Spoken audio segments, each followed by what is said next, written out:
안녕하세요. 저는 35살 여성으로 대구에 거주하고 있습니다. 사람 위에 사람이 있다고 생각하는 사람은 아니지만 간혹 살다 보면 누군가에게 갑질을 하면서 자신의 우월함을 확인하려는 사람들이 꼭 있더군요. 그런 사람들을 보면 지워지지 않는 악취가 난다고 생각이 들었어요. 운이 나쁘면 그런 인간들을 족이라는 관계 속에서 만나기도 하는데 남편을 포함한 시댁 식구들이 그랬었어요. 1년 전에 이혼도 했고 지금은 정리가 끝난 관계지만 갈라설 때도 얼마나 구질구질하게 었는지 모릅니다. 인간 세상은 천태만상 같이 사연을 이야기해보면 별의별 이야기들이 다 나오던데 제가 보기에는 제 전심가가 가장 개념이 없는 인간이 아닐까 싶어 이런 식으로 살아가 보네요. 빛 좋은 개살구 같았던 제 전 시댁 얘기를 들어보시겠습니까? 저는 분식집을 운영하시는 부모님 아래에서 자랐습니다. 4살이 언니와 함께 경북 경주에서 자라냈고 제 고향은 경주입니다. 제가 성인이 되고 대구에서 직장을 얻어 살았지만 부모님과 언니는 계속해서 경주에서 생활하셨습니다. 언니는 동창인 남편과 결혼한 후 우리 부모님의 분식집을 물려받아 김밥 전문점을 운영했습니다. 저와 언니는 4살 나이 차이밖에 되지 않았지만 언니는 항상 바쁜 부모님을 대신해서 제 보호자 역할을 지켜주셨습니다. 제가 20대 초반에 대학을 다니는 동안 언니가 제 용돈을 챙겨주셨다고 할 수 있습니다. 대학을 졸업한 후에는 대구에서 공무원 시험을 쳐서 동사무소에서 사회복지직으로 일하고 있습니다. 만 남편을 만난 제가 일을 시작하고 2년 차의 소개로 만났고요. 유리야, 진짜 딱 한 번만 만나봐 진국인 남자라니까 아직은 누구를 만날 생각이 없다니까요. 결혼을 급하게 하는 그런 분은 더더욱 안 돼요. 사람 사이의 인연이라는 것을 모르는 거야? 누가 결혼하고 싶어 한다면 요리 씨보다 1살 연상이고 직업도 안정적이며 집안도 괜찮다 하니까 선배도 참 좋아하시던 후배들도 많은데 왜 하필 저한테 그러세요? 사진을 보고 예전에 의연이를 보았을 때 그 남자 집안에서 소개해 주실 거라고 콕 집어서 말하면 그럼 내가 어떻게 해야 하죠? 제가 그 집에 신세를 진 것도 있어서 그래요? 그럼 딱 한 번만 만나보면 되는 거죠. 저는 낯가림이 심해서 그런 자리가 힘들단요. 말씀하신 대로 당장 고마워하겠습니다. 한 가지만 더 부탁드립니다. 사실 남편을 만날 때 마음에 들지 않았었어요.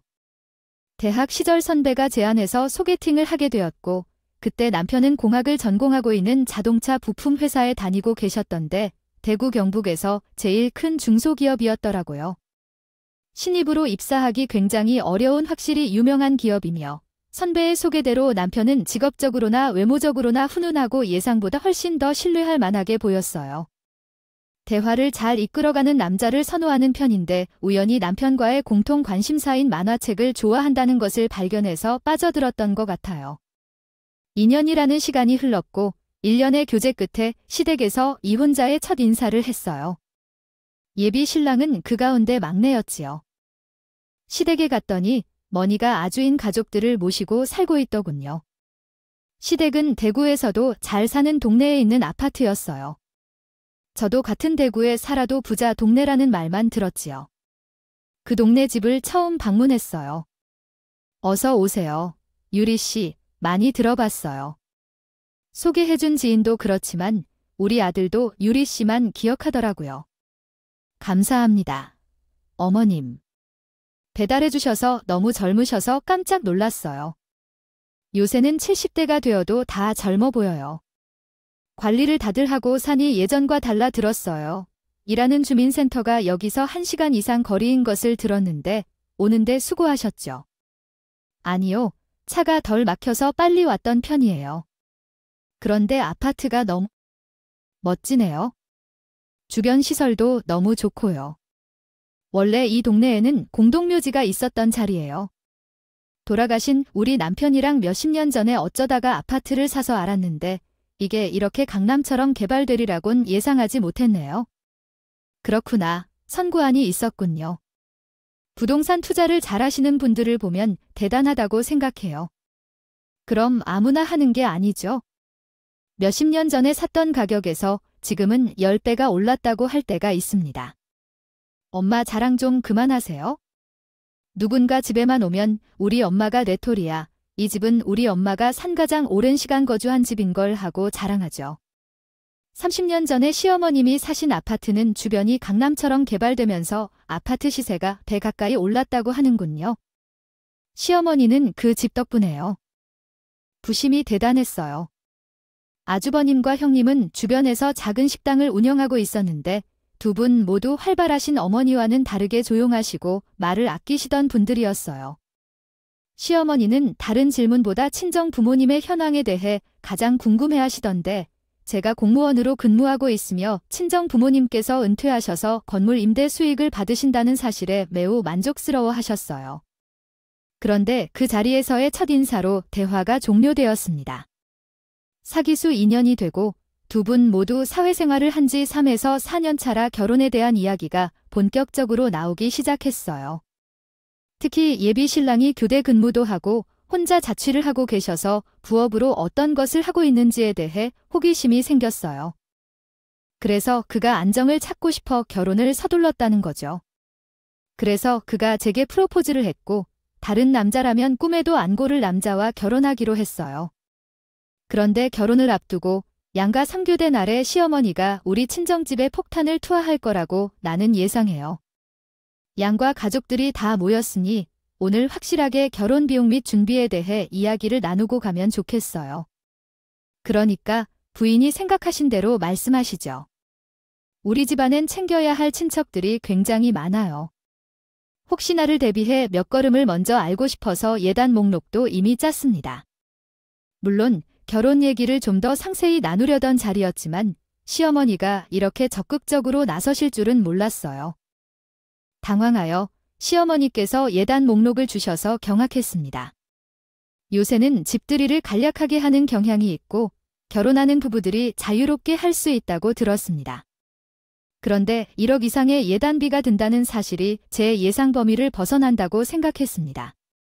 또한 집안마다 상황이 다르기 때문에 우리 집은 첫째 때도 꽤 많이 했었고 이번에 막내 아들의 결혼을 준비한다 보니 더욱 더 신경을 쓰게 되었습니다.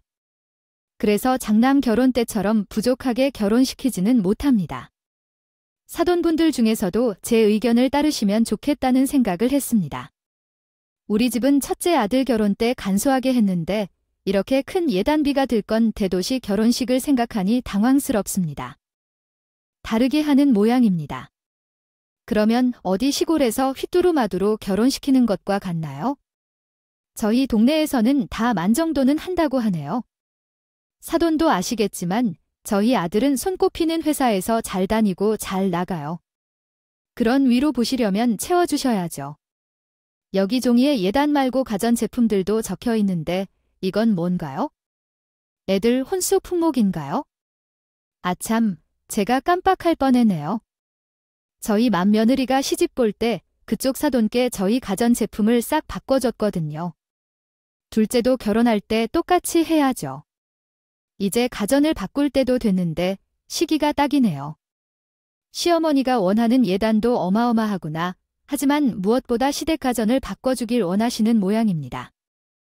형님과 아주버님의 결혼 때 시댁에서는 가전제품을 모두 한 번에 바꿔주고 결혼을 했어요. 그 부분에서 제가 결혼을 할 수 있을까 하는 불안함이 들었어요. 저도 매우 기분이 차함하였지만 우리 친정 부모님도 속으로는 그것이 거들어지지 않는 일이라고 생각하셨을 거예요. 한순간에 제 식당의 분위기가 얼어붙을 정도로 정적에 깊이 갇혀 있었고 우리 부모님 두 분은 서로 눈을 껌뻑하며 그냥 넘어가라는 신호를 주고받고 계셨다고요. 그날은 시어머니의 갑작스러운 요구에 놀라 대응할 새도 없이 어떻게든 넘어갔어요. 그 우려는 진지하게 예비 신랑에게 이런 식의 무례한 요구는 받아들일 수 없고 절충되어 다시 생각해보라고 했습니다. 제가 5년 동안 아끼며 모을 수 있는 돈을 어떻게 결혼할 때 한꺼번에 써야 할지요. 결국 시어머니의 말은 말 같지 않았다. 결혼 전 예단의 사항을 조율한 결과 예단의 상품을 사간 것은 시어머니의 지적을 받아들이기로 하였다. 심지어 우리 친정에도 예비 신랑이 동일한 절차를 따랐다. 결혼 후 시어머니는 무료로 물건을 받는 것을 좋아하십니다만 너무 지나치신다.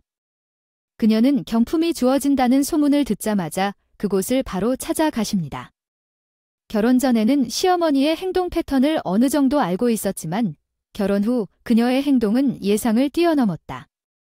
우리는 별도로 돈을 버는 수단이 없으며 아들들에게 용돈을 받아가며 살아가는 그녀의 행동에 이해할 수 없는 점이 많다. 형님이 그런 시어머니를 모시고 7년째 살고 있는 것에 존경심이 들 정도였다니까요. 사람이 살면서 다양한 변수들이 많이 생기는 것에 대해 항상 생각하며 살아왔지만 결혼하자마자 일이 벌어질 줄은 몰랐어요. 결혼한 지 얼마 되지 않아 남편이 회사에서 정리해고를 당하는 일이 벌어졌어요. 남편은 20대 후반부터 5년간 다녔던 회사인데 한 잘나가는 회사를 그만두게 될 줄은 꿈에도 몰랐어요.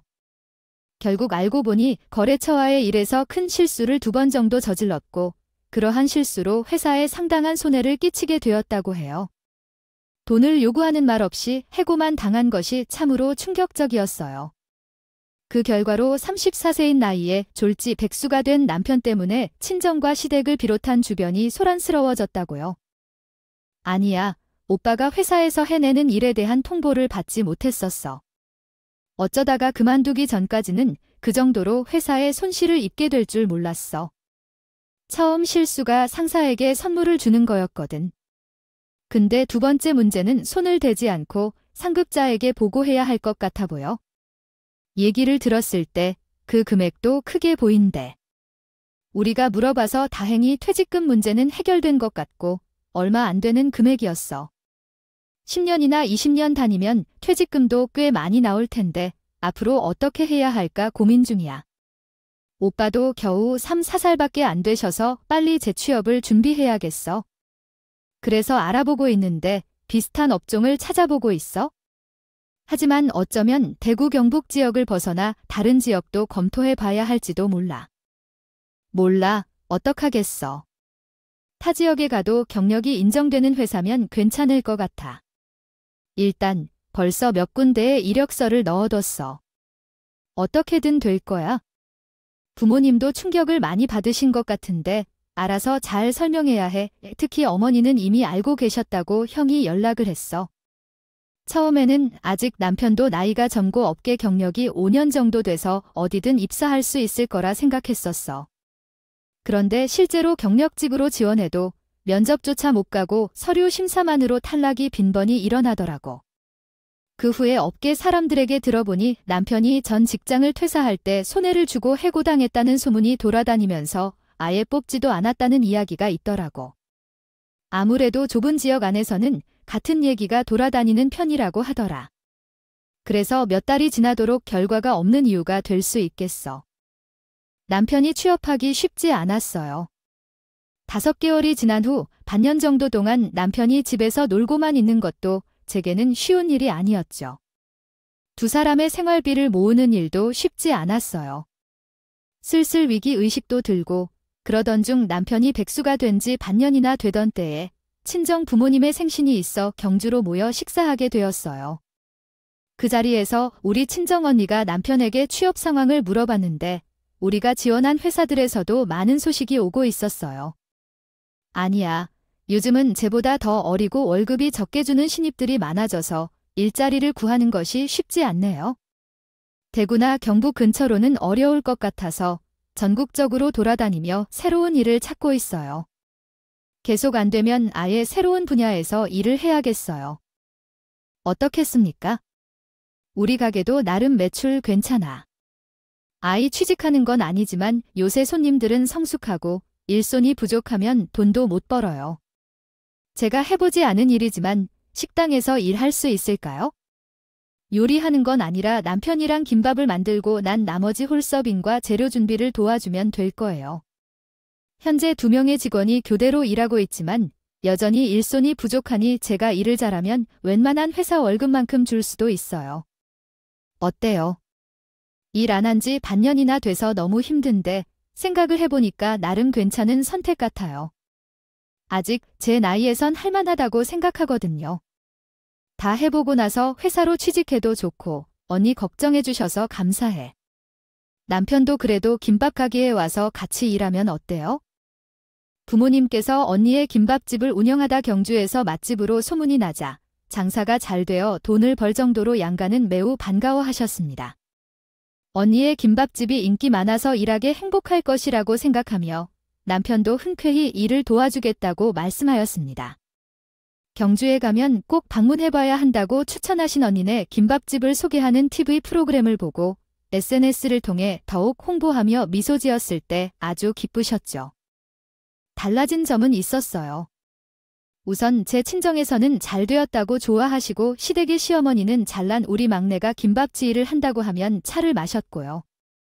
형님하고 저는 꽤 자주 연락하는 편이었는데 들어보니 한동안 속이 안 좋다면서 음식도 잘 안 드셔서 마음이 상하다고 하셨대요. 그런데 어떻게 해야 할지 모르겠네요. 한창 일할 나이에 백수로 계속 노는 것보다는 낫지 않겠어요. 남편은 경주 친정에 있는 손님방에서 언니네 김밥집 일을 시작했어요. 언니 말로는 단순 노동이 많아서 어려운데 남편이 곧잘 잘한다고 하더군요. 그리고 한 달 뒤 시어머니가 계모인 친구들을 데리고 경주 김밥집에 갔나 봤더니 유명한 맛집이라고 소문났다고 하니 아들도 볼 겸 콧바람도 살 겸 간 것 같아요. 경주에 가신 모양인데 시어머니가 경주 여행 후 우리 집에 들어와서 뭔가 문제가 생겼어요. 새롭게 시작한 신혼집에 들어와서는 개를 키우고 있다며 혼란스러운 행동을 하셨어요. 자신의 손자를 돌보며 키우는 것이 아니라 집안 막내를 마구 다루고 있다며 불평을 하셨어요. 그런데 우리 아들이 지금 언니가 운영하는 김밥 가게에서 일을 하고 있는데 너무 이상하게 생각하시는 거 아니에요? 왜 우리 집안을 이상하게 생각하신 거죠? 김밥 가게에서 일하는 것은 당연한 선택이에요. 화를 내야 할 일이 아니라고 생각하는데 왜 이렇게 화를 내시는 거죠? 종놈 취급을 하시면 안 되는데 어떻게 우리 남편에게 대해 이렇게 생각하는 거예요? 쌀을 이고지며 허드렛 일을 그렇게나 하는데 아무런 느낌이 없어. 같다면 당장 비언니에게 가서 뭐라고 한 말 하겠어? 어떻게 마누라라고 일할 때 잠깐 쉬는 사람이 어디에도 없어요? 다 그럴 줄 알았나 봐요. 집에서 노는 것보다 건설적이고 얼마나 좋을까요? 대단해. 아주 대단해요. 신여성이 나타났어요. 그렇게 남편을 고생시켜서 돈을 벌라고 하고 싶어요. 그렇게 새가 빠지게 하고 몇 푼이나 벌어오겠다고. 몸과 마음이 다 상해해요. 아마 언의 김밥 특성상 뜨거운 음식도 아니고 손님 회전율이 좋아서 작은 크기인데도 포장하고 간단히 먹고 가는 손님들로 붐볐나 봐요. 그 때문에 하루에 쌀 20kg짜리가 꽤 많이 소비되고 김밥 재료들도 무게가 크군요. 아니, 그렇게 말씀하시면 안 돼요. 남편이 쌀가마니를 옮기고 일하는 걸 보고 시어머니가 화를 냈었나요? 아무리 시어머니가 유별난 분이더라도 제게 막말을 할 만큼 화를 내신 적은 처음이어서 어떻게 해야 할지 모르겠었어요. 그러더군요. 그래서 남편이 제 얘기를 듣고 어느 날 경주에서 올라와 시어머니를 달래기로 했어요. 엄마, 내가 무슨 머슴 일을 하든 상관없어요. 이런 건 그만두세요. 너도 나중에 자식을 낳아 키워봐라. 평생 좋은 학교에서 직장 다니던 귀한 아들이 이제는 이렇게 알아먹지도 않는 일을 하는데 부모의 마음이 어떻게 변했는지 몰라요. 지금 내 처지가 그렇잖아요. 이 일을 평생 할 생각도 없고 단지 지금 잠시 일하는 겁니다. 다른 곳에서 일을 한다면 왜 그렇게 섭섭해 하시는 건가요? 이렇게 기분 상하지도 않아 어떻게 사도 내 가게에서 쫀 심상하게 그렇게 머슴같이 이래라 저래라 부리고 당하느냐고 말이야. 내 마누라도 말을 하네. 그렇지 그런 걸 보고 다 무시하는 거야? 돈을 벌어오지 않으면 무시하는 거 아니에요? 이번에 초영이 월급을 챙겨줬는데 나 예전 회사 다닐 때랑 비슷하게 챙겨줬어. 지금은 돈 몇 푼이 문제야. 내가 아직 몰라서 그래? 결혼도 양과 자존심이 다 있는 거야? 내 마누라보다 부족한 게 뭐가 있어서 그 촌구석 시골 사람들 사이에서 돈이 뭐냐고 말이야? 알겠어. 그럼 내가 이번 달까지만 일하고 새로운 사랑을 찾아라고 할게. 우리 박순이 여사, 고운 얼굴에 주름 질리지 않아. 풀어요. 차라리 용돈을 형이 준다면 거절하지 마세요. 남편이 언니네 김밥가게 일을 그만둔다는 말을 하면서 시어머니의 노여움을 달래게 되어 조금씩 화근이 해결되었어요. 그래서 남편은 언니네 가게를 그만두고 한동안 아주버인 가게에서 일했다고 해요. 그러다 보니 시간이 흘러 남편은 비슷한 일을 하게 되었어요. 회사 위치는 대구에서 2시간 정도 떨어진 곳에 있었고 교대근이 있어서 직원 숙소에서 함께 지내면서 주말마다 부부 생활을 하게 되었어요. 그 시기는 결혼 2년 차였고 아이를 가지자는 계획을 세우고 있던 때였죠. 그러나 그때 생리를 받아야 하는 일이 생겨서 현실적인 어려움이 생겼어요. 그래도 결국 우리 같이 극복할 수 있을 거예요. 취업에 성공한 것에 만족하며 마음을 놓을 수 있었어요. 그러나 어느 날 친정 어머니께서 전화를 주셨어요.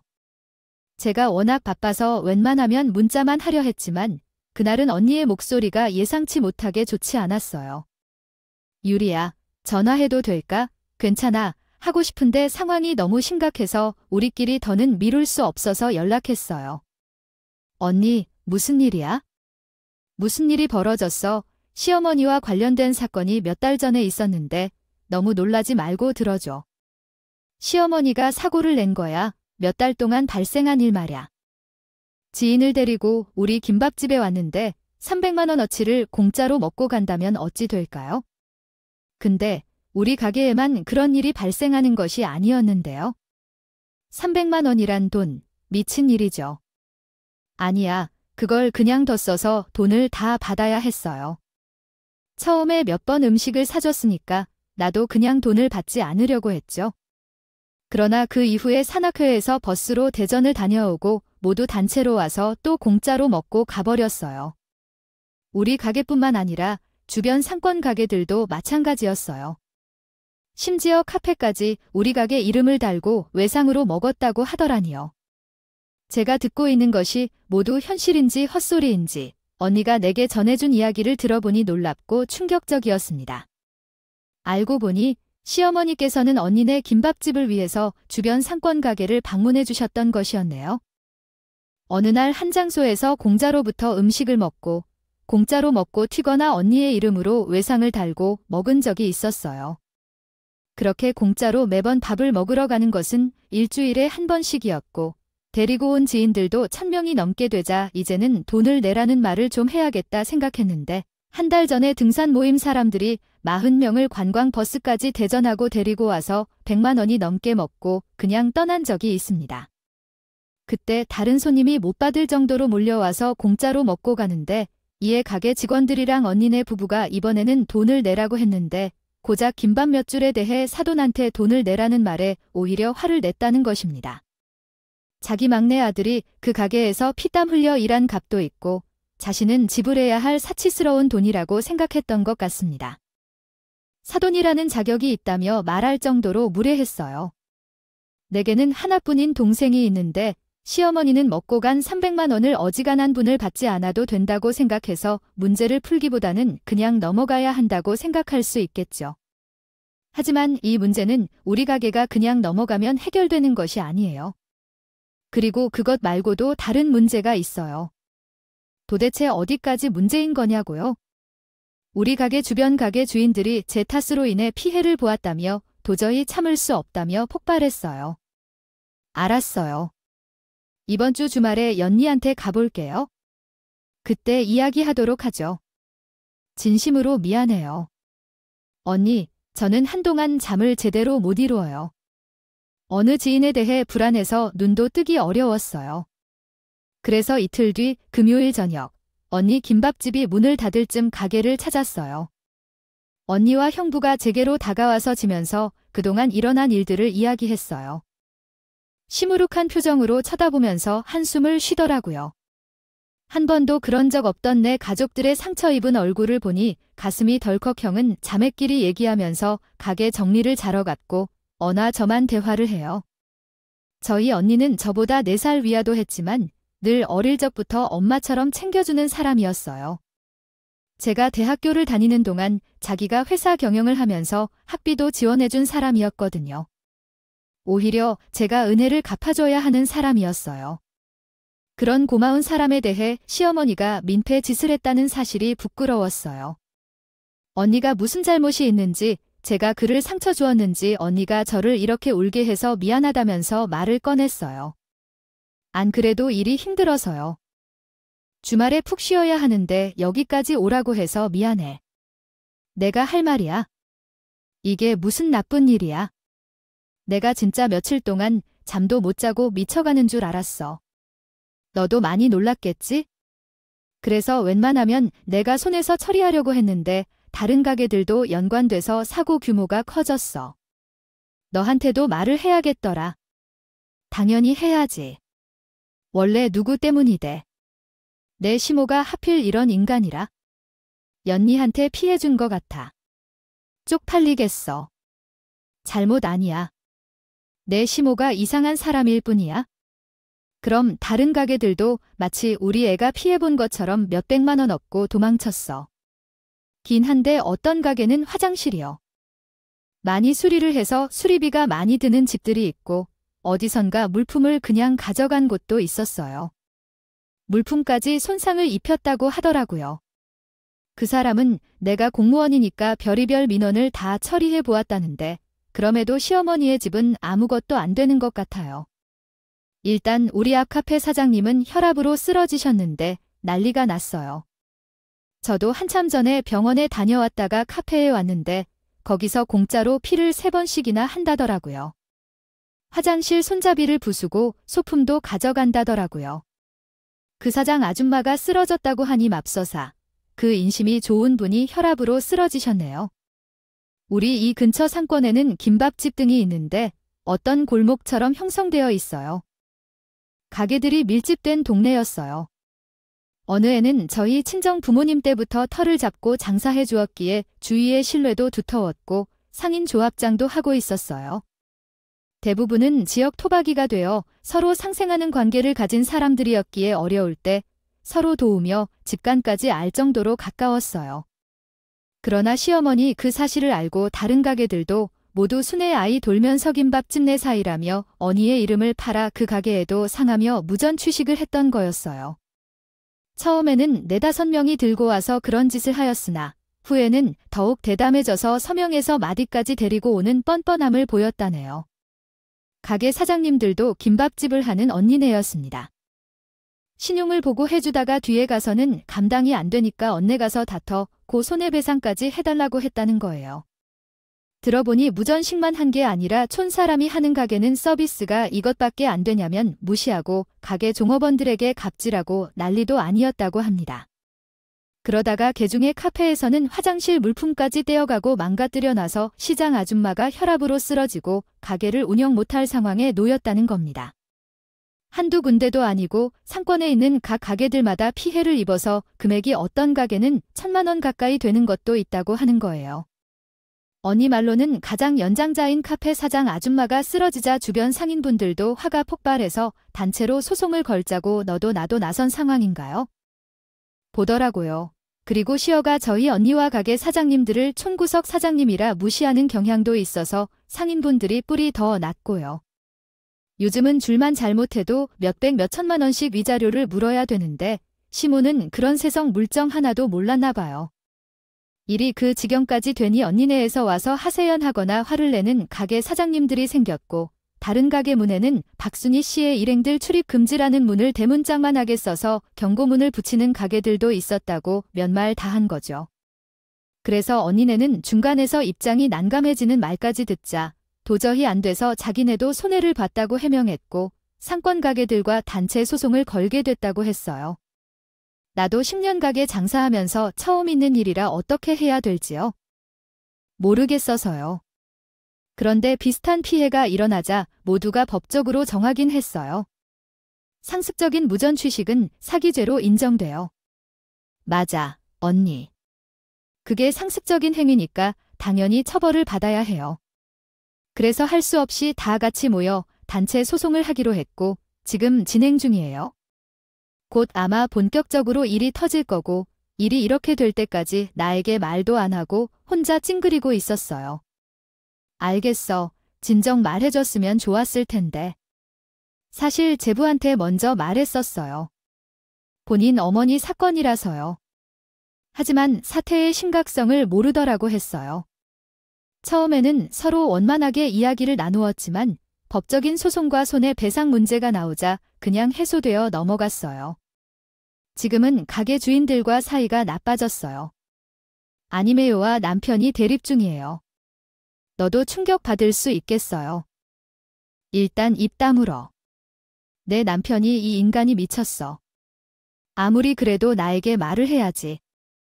어디서 그냥 어물쩍 넘어가려고 말도 안 해. 이렇게 너랑 내 사이가 나빠지는 것도 중요해. 하지만 원흉은 너희 시어머니야. 너희가 말로. 하지만 호적상 부모와 가족이라는 건 당연히 우리 둘만의 일이야. 남편과 언니는 처음부터 문제를 상의하고 해결하자고 이야기를 했다가 후에 다른 가게들이 사기죄로 고소하고 손해배상을 요구한다고 해서 남편과 완전히 다투는 거야. 그 말을 듣고 머리가 어지러워졌어. 어지러움이 나서 손으로 머리를 짚고 아무 말도 못했던 거야. 그때 언니가 다음 주 주말 점심때 자기 가게로 한번 와보라고 해. 그다지 가까운 친구들이 직접 와서 눈으로 보라고 했어요. 그들은 자기한테 100번 듣는 것보다 직접 눈으로 보면 더 확실하게 알게 될 거라고 했죠. 다음 주 주말 11시가 지나갈 즈음에는 언니네 김밥집 주변 가게들마다 손님들이 조금씩 들어찰 때쯤 저 멀리 관광버스가 주차장에 들어올 것 같더군요. 대구시 산업회 어쩌고 적힌 것을 보니 그 시의 단단한 참가자들이 아닐까 하고 생각했어요. 다채로운 색상의 옷을 입은 아주머니들과 아저씨들이 서서좌로 남성들 몇 명을 제외하고는 모두 저희 언니 김밥 가게로 들이닥치더군요. 10개가 넘는 테이블이 점령되고 언니와 그녀의 남편, 그리고 직원들은 마치 일상적인 것처럼 김밥을 제공했습니다. 저는 가게 외부 테라스에서 그 모습을 지켜보고 있었는데 실제로도 심했지만 다 같이 온 중년 남녀들이 너무 뻔뻔하게 그 자리를 차지하고 있더군요. 아무 의미 있는 내용이 없어요. 가게에 갔지만 김밥을 공짜로 얻었고 신비로운 느낌이 들었어요. 김밥을 조금 먹었는데 한숨이 나왔고 모르게 허리를 절레절레 흔들었어요. 시어머니가 내 밥을 이미 다 먹었나 봐요. 그쪽에서 나오더니 오늘도 잘 먹었다라고 말했어요. 이것은 얼마나 맛있게 먹을지 모르지만 매주 이 촌구석에 오니 비슷한 음식들만 먹으면 질리네요. 박여사를 보니까 건너편에 고깃집이 새로 생겼던데 한번 가볼까요? 그래요. 그래서 말이에요. 자, 눈썹이 아주 이뻐요. 그럼 우리 오늘은 하루 종일 놀다가 저녁에 그 고깃집에 가서 먹어볼까요? 박교사 때문에 너무 좋아해요.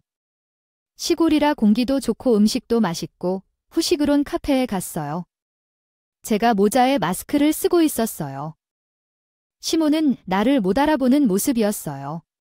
공짜로 밥 먹자는 소리를 한 입에 침도 안 바르고 당연하다는 듯이 대화하는 무개념 아줌마들을 보니 주먹이 불끈하는 모습이 나서 시모 멱살을 잡으려 했는데 친정언니가 다급하게 나를 붙잡았어요. 녹음이 될 수 있으니 내버려 두라고 했거든요. 사람이 머릿속에 똥을 만들었다는 얘기를 간혹 하잖아요. 진짜 어머니라는 사람이 딱 그랬어요. 주변 카페로 사라지는 시모와 인간 무리들을 보면서 말이 안 나올 지경이었고 그걸 10번 넘게 겪은 후에 언니에게 사과를 하려는데 너무 화가 나서 눈물이 나더군요. 우리 언니가 나한테 어떤 사람인데 무개념한 시모가 여기 와서 진상을 떨면서 가나요? 분노가 온몸에 가득 차 올라서 주체가 안 되었어요.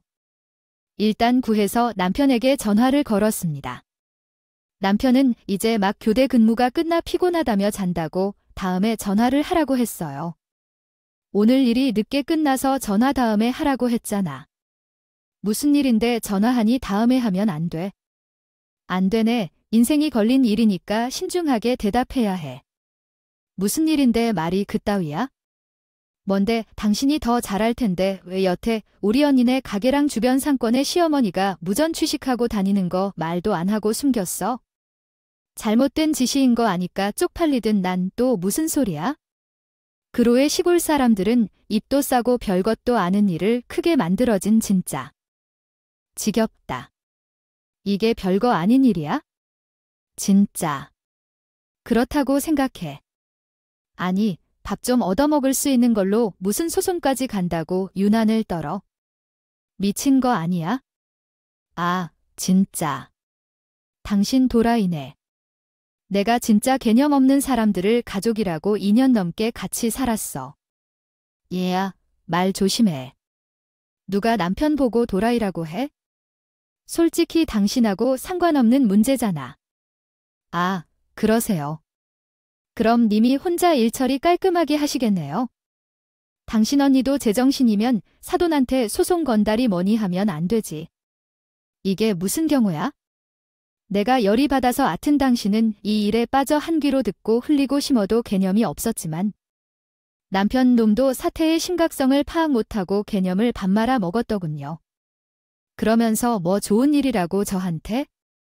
말하시기로 이번 일로 사돈은 다시 가족이 아니냐며 처가 문제가 있다는 식으로 말했습니다. 제게는 앞으로 중간에서 그런 말도 안 되는 말을 하면 대충 무시하라고 하면서 급기야 비웃기까지 했더군요.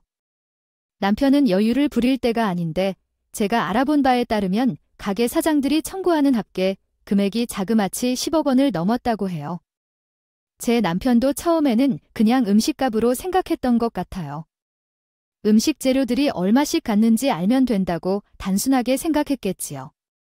하지만 제가 진실을 파악한 시어머니가 몇십 명씩 상습 지역으로 데리고 가서 사업을 하다 보니 사태가 너무나도 어지러워졌다고 했습니다. 처음에는 피해본 상인들이 뚜렷한 증거나 자료가 없어서 얽매였다가 결국 가게마다 카메라를 설치하여 증거 영상을 확보하기 시작했고 지금은 상황이 역전되어 판단하기 어려운 상태였습니다.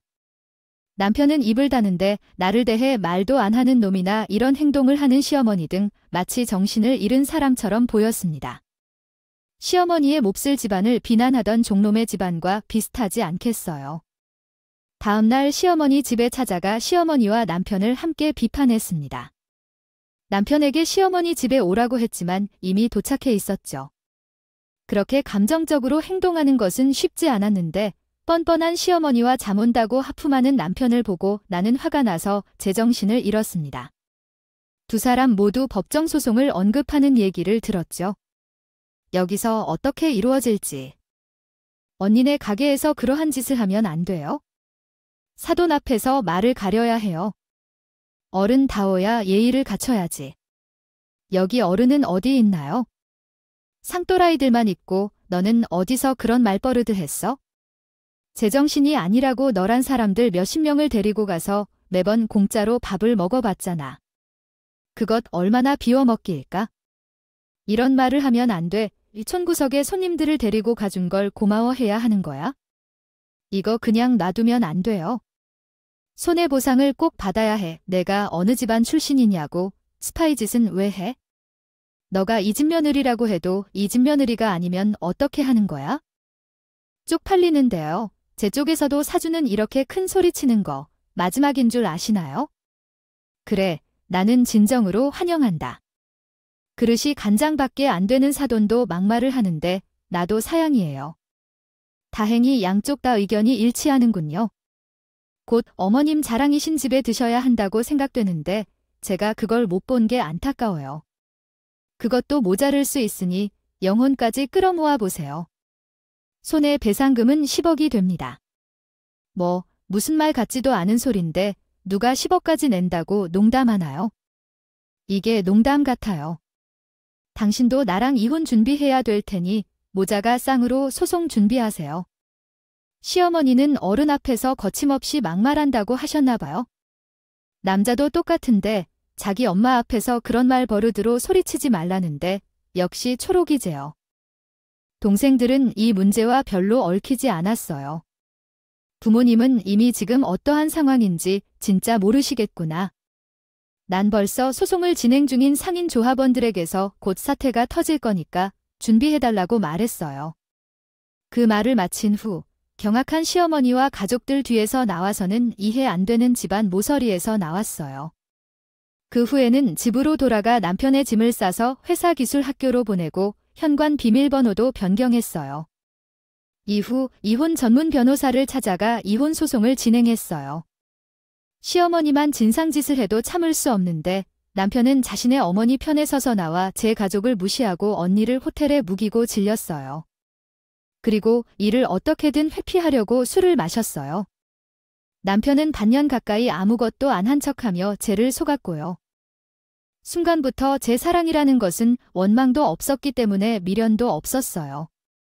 수십 차례의 무단 취식으로 사기 혐의로 고발되었고 가게들이 손해를 봐야 했고 그 결과 벌금과 손해배상으로 소송 금액이 10억 원을 초과했고 그 결과 감옥에 가야 하거나 돈을 갚아야 하는 상황이었습니다. 그래서 시댁과 시어머니는 큰 소동을 일으킨 것 같았습니다. 언니의 가게를 찾아와 매달리고 전화에 응답하지 않자이라는 곳까지 찾아와서 마침내 잘못을 인정하고 도움을 요청했습니다.